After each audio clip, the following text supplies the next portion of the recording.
Hello friends.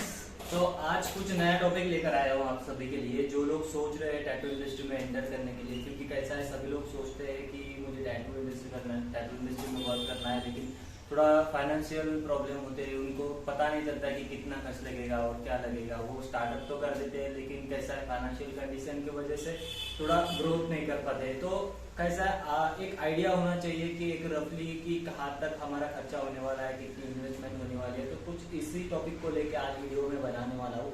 तो ये beginner artist के लिए, जो नया स्टूडियो अपना खोलना चाहते हैं, उनके लिए थोड़ा हेल्पफुल होने वाला है। तो वीडियो में आगे तक बने रहिए। वीडियो थोड़ा लंबा होने वाला है, लेकिन आपके लिए बहुत ही इंफॉर्मेटिव होने वाला है डेफिनेटली। तो चलो चलते हैं अपने टैटू स्टूडियो के जो भी बजट्स है उसके तरफ। तो कैसा है, टैटू स्टूडियो खोलने के लिए कुछ इक्विपमेंट्स लगते हैं, और जो मैंने लिस्ट बनाए हुए हैं उसमें से आप मैं अभी रिकॉल करूंगा। आप एक पेन और पेपर लेंगे तो अच्छा होगा आपके लिए, ताकि एक लिस्ट आपके पास भी एक बनी रहे।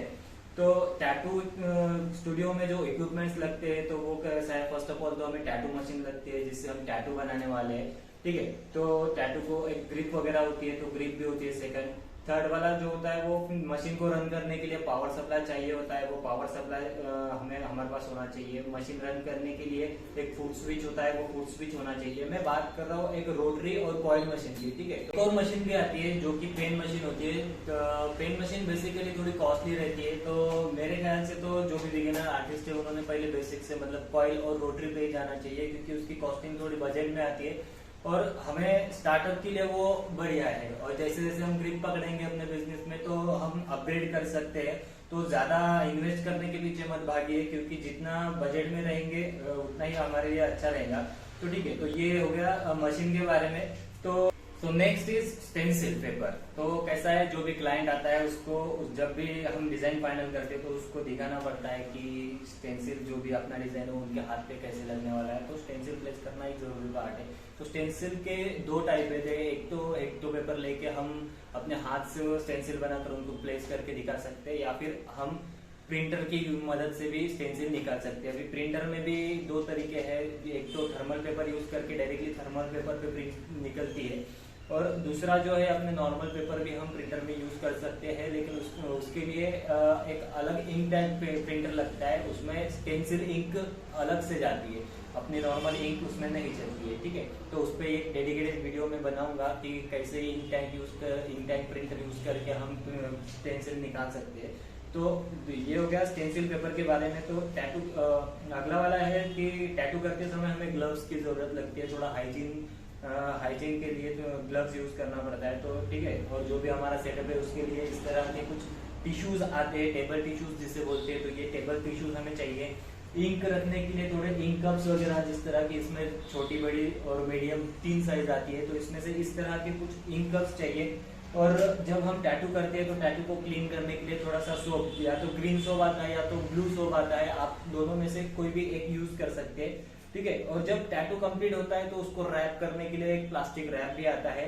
जब आउटसाइड हम मतलब कस्टमर जाता है, तो उस पर डस्ट वगैरह ना गिरे, तो उसके लिए प्लास्टिक रैप करके देना पड़ता है। तो ठीक है, तो अभी जो भी टैटू का वर्क है, तो उसको कंप्लीट करने के लिए हमें चाहिए एक वर्क स्टेशन चाहिए। ठीक है, एक आर्म रेस्ट चाहिए, और हमें एक रिंग लाइट चाहिए, ताकि प्रॉपर लाइट हमारी आ सके। और कुछ सिटिंग अरेंजमेंट के लिए चेयर भी चाहिए। ओके, तो ये हो गया कुछ इक्विपमेंट्स जो हमारे टैटू स्टूडियो के लिए जरूरी है। ओके, तो इसी के साथ साथ और चीज हमें जो चाहिए होती है, वो है कंप्यूटर सिस्टम या फिर लैपटॉप। क्योंकि हमें कस्टमर को डिजाइन दिखाने होते हैं, या तो हम उसको कंप्यूटर पे दिखा सकते हैं या फिर लैपटॉप पे दिखा सकते हैं। कोई आईपैड भी यूज करता है, क्योंकि आईपैड में एडिटिंग और डिजाइनिंग थोड़ा इजी हो जाता है। ठीक है, तो या तो आपको कंप्यूटर चाहिए, या तो आपके पास लैपटॉप होना चाहिए कस्टमर को डिजाइन दिखाने के लिए। ठीक है, तो नेक्स्ट जो है वो है टैटू इंक्स। जो हम इंक्स यूज करते हैं टैटू में, वो डिफरेंट कंपनीज के आती है। तो हमें बेसिकली जो भी कलर शेड जो रनिंग है वो ही रखने चाहिए स्टार्टिंग में, क्योंकि ज्यादा कलर शेड पैलेट लेके हमें कुछ मतलब इतना उसका यूज नहीं होता है, क्योंकि इतने कलर टैटू हमारे यहाँ पे होते नहीं। और मोस्टली कलर टैटू वो भी गए तो रेड, येलो, ब्लू और अपना जो ऑरेंज कलर है वही ज्यादा से कलर यूज होते हैं। तो कलर्स में हमें लेने हैं red colour, yellow colour, blue, orange, green और एक व्हाइट, जो हम टैटू के बाद जो व्हाइट हाईलाइट्स देते हैं उसके लिए हमें व्हाइट चाहिए होता है। और जो कॉमनली ब्लैक जो यूज होता है वो तो हमें चाहिए। अभी ब्लैक में डायनेमिक का जो कलर है वो अच्छा है, ये वाला डायनेमिक का कलर है। मोस्टली टैटू आर्टिस्ट यही यूज करते हैं क्योंकि इसके रिजल्ट अच्छे हैं, मैं भी यूज करता हूँ। ठीक है, तो आप आपके हिसाब से जो आपको अच्छा लगे वो आप ले सकते हैं। अगर इसकी कॉस्टिंग की प्राइस करें तो एक 3000 और 500 के करीब आपके पास आपको ये मिल जाएगा। ठीक है, तो ये हो गए कलर्स। और उसके बाद जो आते हैं वो हमारे नीडल्स होते हैं। अभी नीडल्स में भी अलग अलग टाइप्स होते हैं, अलग अलग कंपनियां होती है। लेकिन अगर हम देखे जाए तो जैसे डिजाइन होता है उसके अकॉर्डिंग हमें नीडल चूज करनी पड़ती है। तो उसमें बेसिकली जो आती है वो 3RL, 5RL, 7RL, 9RL ऐसे करके बहुत सी वेराइटी है उसमें। तो मोस्टली ज्यादा यूज जो होती है हमें वो 5RL है, 7RL है, और एक मिनिमम 3RL के लिए हमें जो बारीक अगर हमें काम करना हो थोड़ा सा तो 3RL आप रख सकते हो। ठीक है, तो उसी के अकॉर्डिंग टिप्स और नीडल आप ले लें जो आपके बजट में उसके हिसाब से। ठीक है, अभी ये हो गए लाइनर। सिमिलरली शेडर के नीडल्स भी है और मैग्नम भी है। तो शेडर में आप 7RS से भी अगर स्मॉल थोड़ी बहुत फिटिंग है तो आप 7RS से कर सकते हैं, और कलर पैकिंग वगैरह हो तो आप मैग्नम से कर सकते हैं। तो वो आप देख लीजिएगा जो आपको मतलब बजट में आएगा वो आप यूज कर सकते हैं। ठीक है, अभी नीडल में अगर आप पेन मशीन यूज कर रहे हो तो आपको कार्ट्रेज नीडल लगेगी। ये लॉन्ग नीडल जो भी स्टैंडर्ड नीडल्स होती है वो कार्ट्रेज में यूज नहीं होती है। तो आपको कार्ट्रेज मतलब पेन मशीन में यूज नहीं होती है, तो आपको पेन मशीन में सिर्फ कार्ट्रेज नीडल ही लगेगी। ओके, ठीक है। तो नेक्स्ट है, अभी टैटू कंप्लीट हो गया तो टैटू आफ्टर केयरिंग में भी कुछ प्रोडक्ट्स आते हैं। जैसे डर्मलाइज प्रो हो गया। टैटू होने के बाद एक डर्मलाइज की लेयर जो होती है वो टैटू को 48 आवर्स से पहले हम अप्लाई कर देते हैं और उसको एक हीलिंग के लिए एक 7 से 8 दिन के लिए छोड़ देते हैं। ठीक है, तो वो आफ्टर केयर में एक डर्मलाइज प्रो का कंसेप्ट है। और आफ्टर केयर ट्यूब भी आती है। ठीक है, तो आप जैसे मतलब टैटू सप्लाईज की शॉप पे जाओगे तो आफ्टर केयर ट्यूब जब मांगोगे आप तो वो आपको दिखा देंगे, उसके बाद जो अवेलेबल होगी तो आफ्टर केयर ट्यूब भी आप कस्टमर को दे सकते हो। तो वो भी रखना हमें जरूरी है, क्योंकि कैसा है हम काम करते हैं अच्छा, लेकिन अगर आफ्टर केयर प्रॉपर नहीं हुई तो वो टैटू अच्छा नहीं लगता है। तो बेहतर है कि आफ्टर केयर की ट्यूब्स आप अपनी तरफ से दो या फिर उसको बेचो डायरेक्टली, वो एक्स्ट्रा इनकम के पार्ट में भी आपका आ सकता है। क्योंकि आफ्टर केयर अगर प्रॉपर होगी तो आपका टैटू भी अच्छा होगा, आपका नाम भी अच्छा रहेगा। ओके, सबसे मेन चीज जो होती है वो होती है मार्केटिंग और एडवर्टाइजिंग। उस पर थोड़ा ध्यान देना बहुत ही जरूरी होता है। ठीक है, तो उस मार्केटिंग में आप फ्लेक्स लगा सकते हैं, अपने टैटू के जो भी फ्लेक्स है वो अपने एरिया में लगा सकते हो। उससे भी थोड़ी बहुत एडवर्टाइजिंग होती है। ये थोड़ा ओल्ड एडवर्टाइजिंग टाइप है, लेकिन चलता है अभी भी, क्योंकि अपने एरिया के कस्टमर जो भी होते हैं हमारे अराउंड 40 to 10 किलोमीटर के अराउंड ही होते हैं ज़्यादातर, तो वो फ्लेक्स देख के आ सकती है। दूसरा होता है डिजिटल मार्केटिंग। आप ऑनलाइन मार्केटिंग करके अपना बिजनेस भी ग्रो कर सकते हो, और आपको ऑनलाइन मार्केटिंग करनी ही चाहिए, क्योंकि अभी हर कोई ऑनलाइन रहता है। इंस्टाग्राम पे देखो या फिर फेसबुक पे देखो, तो आपको ऑनलाइन थोड़ी आप मार्केटिंग करना जरूरी होता है ताकि आपका बिजनेस प्रॉपरली रन हो सके। ठीक है, और भी आप अपने कार्ड्स वगैरह भी बनवा सकते हो ताकि वो आप अपने क्लाइंट्स को दे सको, या फिर जो भी अपनी इंक्वायरीज के लिए आते हो उनको दे सको। ठीक है, तो और सबसे बड़ी जो मतलब अपने स्टूडियो की जो यूनिक चीज़ होती है वो होता है बोर्ड। अपना जो भी अपना टैटू का जो भी आपका नाम रखोगे आप स्टूडियो का, तो उसका जो बोर्ड होना चाहिए वो थोड़ा अट्रैक्टिव होना चाहिए, ताकि आने जाने वाले जब उसको देखे तो थोड़ा उसकी तरफ अट्रैक्ट हो, और जो इनको टैटू निकालना है वो एटलीस्ट इंक्वायरी के लिए भी स्टूडियो में आ सकते हैं। ठीक है, तो ये सब चीज़ें हो गई अपने स्टूडियो के लिए जो चीज़ें लगने वाली है वो। अभी बात आती है इसके कॉस्टिंग की। ठीक है, तो इसकी कॉस्टिंग अगर हम पकड़े तो एक अप्रॉक्स में आपको बता देता हूँ, आप नोट डाउन कीजिए। उसके अकॉर्डिंगली आप उसकी टोटल कर सकते हो। ठीक है, तो फर्स्ट है हमारा कंप्यूटर और वो तो जो भी इलेक्ट्रॉनिक सिस्टम जो हम डिज़ाइन के लिए यूज़ करने वाले हैं, तो ये आपके ऊपर डिपेंड करता है। अगर हम सेकेंड हैंड लैपटॉप लेते हैं तो 15 से 20 हज़ार के बीच में हमें एकदम अच्छी क्वालिटी में लैपटॉप मिल सकता है, क्योंकि हमें ज़्यादा काम होता नहीं है। सिर्फ डिज़ाइन वगैरह दिखाना होता है और थोड़ा बहुत एडिटिंग होता है। और अगर आप iPad वगैरह अफोर्ड कर सकते हो तो वो आप आपके बजट में देख लीजिए, ठीक है। तो फर्स्ट हम कंसिडर करते हैं लैपटॉप एक 20,000 अराउंड। ओके, तो ये हो गया लैपटॉप। और जो मटेरियल बताया मैंने, जो टैटू इक्विपमेंट्स करके है, जो पहले बताया, अगर आपने नोट डाउन किए होंगे तो वो सारे इक्विपमेंट्स अगर हम कैलकुलेट करें तो वो जाते हैं अराउंड 20,000 के पास, क्योंकि उसमें अपनी टैटू मशीन भी आती है। टैटू मशीन, अब मैं रोटरी की बात कर रहा हूँ, जो हमें 10,000 to 12,000 के बीच में मिल जाएंगी, ठीक है। ज़्यादा कॉस्टली मशीन में जाना नहीं है। अगर ज़्यादा कॉस्टली जाओगे तो खर्चा और भी बढ़ा दोगे, क्योंकि हमें सिर्फ स्टार्टअप करना है। जैसे जैसे ग्रो करेंगे उस तरह से हम आगे इम्प्रूव करेंगे।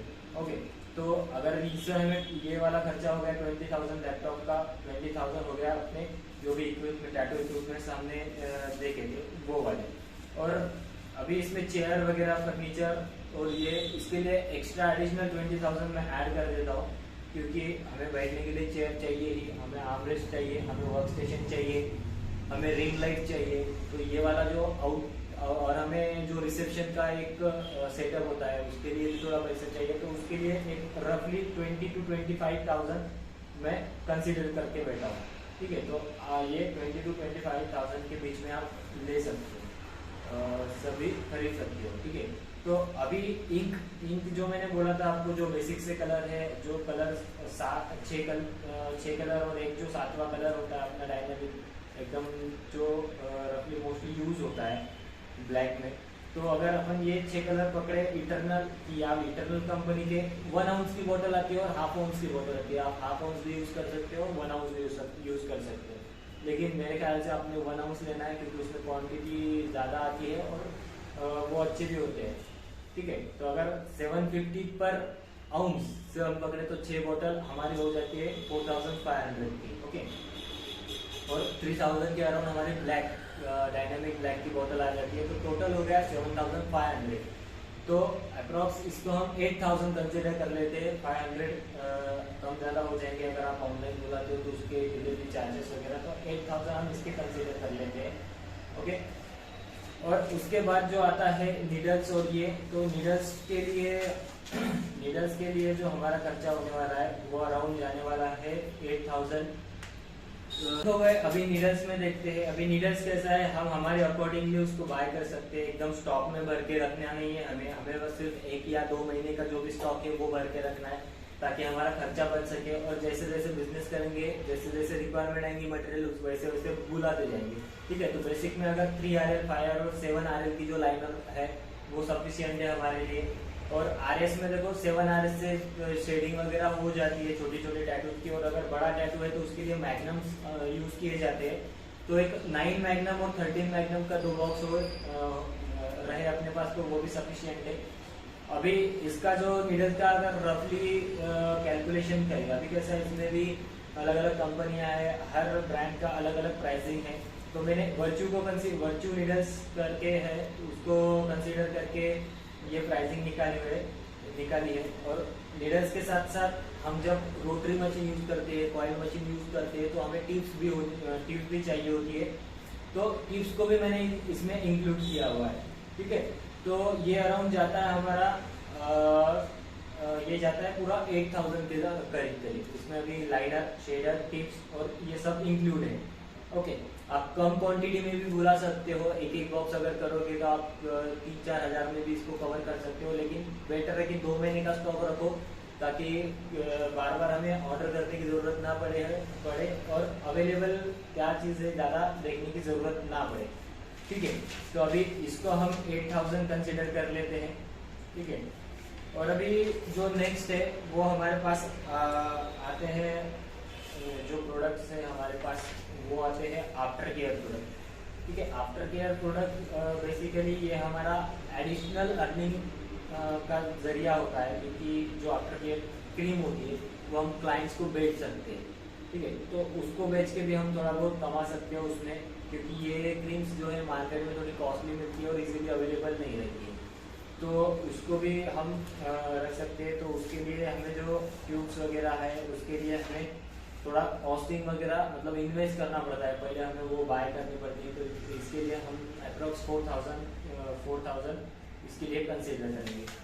ओके, अभी मार्केटिंग और एडवर्टाइजिंग जो है, मार्केटिंग और एडवर्टाइजिंग वो कम्प्लीटली हम पे डिपेंड है। अगर हम ऑनलाइन मार्केटिंग करते हैं तो कुछ इंस्टाग्राम पे हमारी पोस्ट बूस्ट कर सकते हैं, कुछ एडवर्टाइजिंग हमारे स्टूडियो की चला सकते हैं, या फिर कुछ फ्लेक्स वगैरह हमारे एरिया में डिस्ट्रीब्यूट कर सकते हैं, लगा सकते हैं।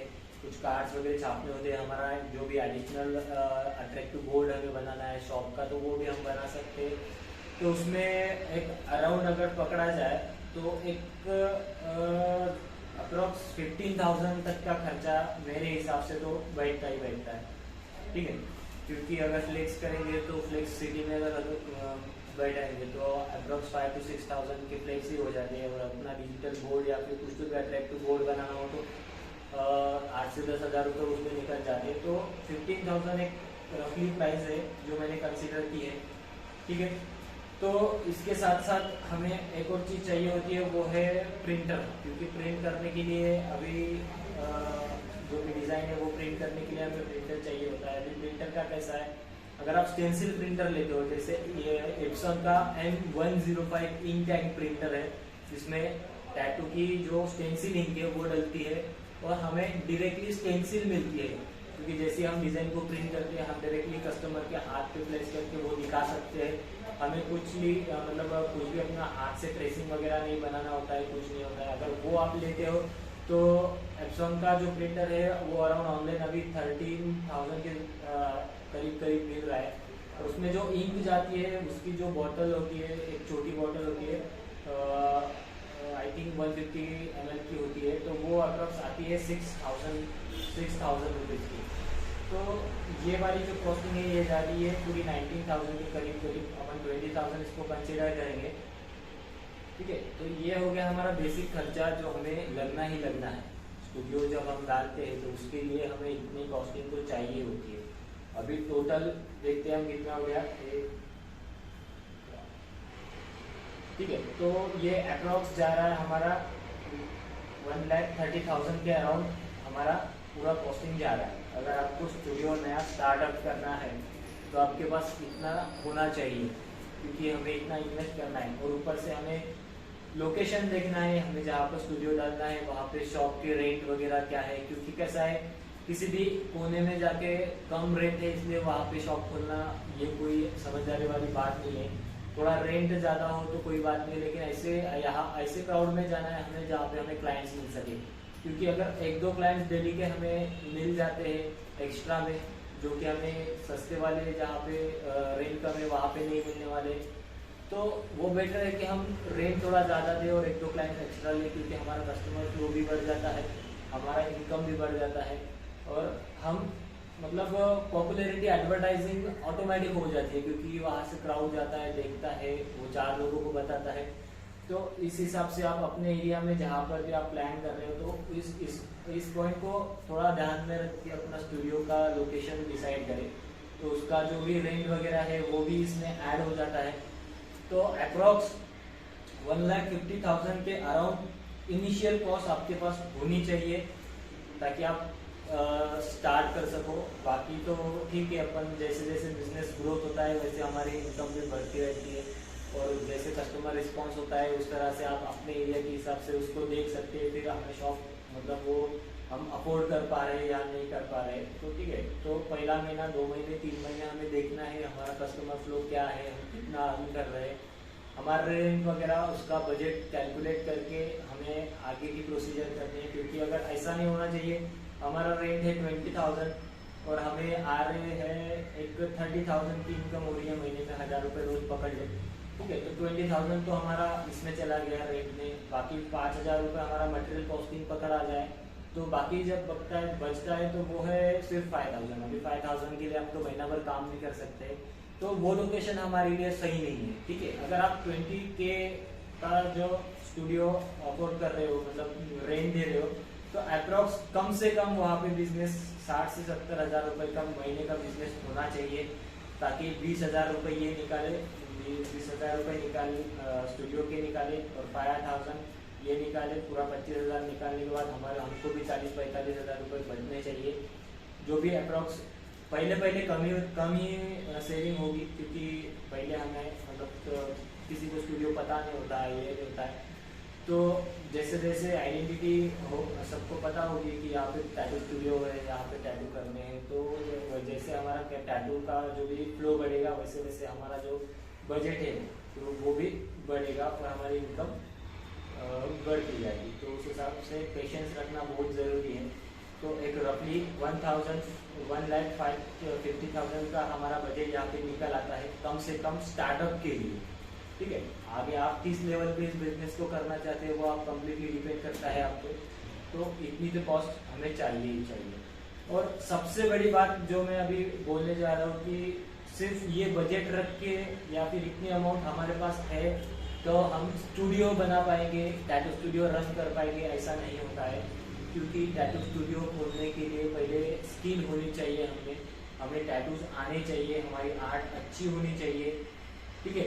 और प्रॉपरली एक कोर्स करके हम अगर टैटू स्टूडियो खोलते हैं तो आगे हम कंपटीशन में टिक पाएंगे, वरना हम कंपटीशन नहीं कर पाएंगे मार्केट में। क्योंकि टैटू इंडस्ट्री एक ग्रोइंग इंडस्ट्री है जहाँ पे नए नए आर्टिस्ट आ रहे हैं, अच्छी अपनी अपनी स्किल लेके वो इस इंडस्ट्री में एंटर कर रहे हैं। तो हमें भी कुछ हमारा यूनिक रखना चाहिए, हमारे पास भी एक आर्ट स्किल होनी चाहिए जो कंपटीशन में रहे, लोगों को लगे कि नहीं यहाँ पे कुछ तो भी स्पेशल बनता है, यहाँ का वर्क अच्छा है। तो इस तरह से अगर आप अपने खुद पे काम करते हो तो ही आप इस इंडस्ट्री में वर्क कर पाओगे और अच्छे से आगे ग्रोथ कर पाओगे, ठीक है। तो ये बातें ध्यान में रखिए। अगर आप इसकी टैटू स्टूडियो खोलना चाहते हैं तो पहले कोर्स कीजिए, अपने आप पे खुद पहले काम कीजिए, अपने को मतलब बेस्ट बनाइए, जो हम हमारा बेस्ट दे सकते हैं वो पहले बेस्ट दीजिए।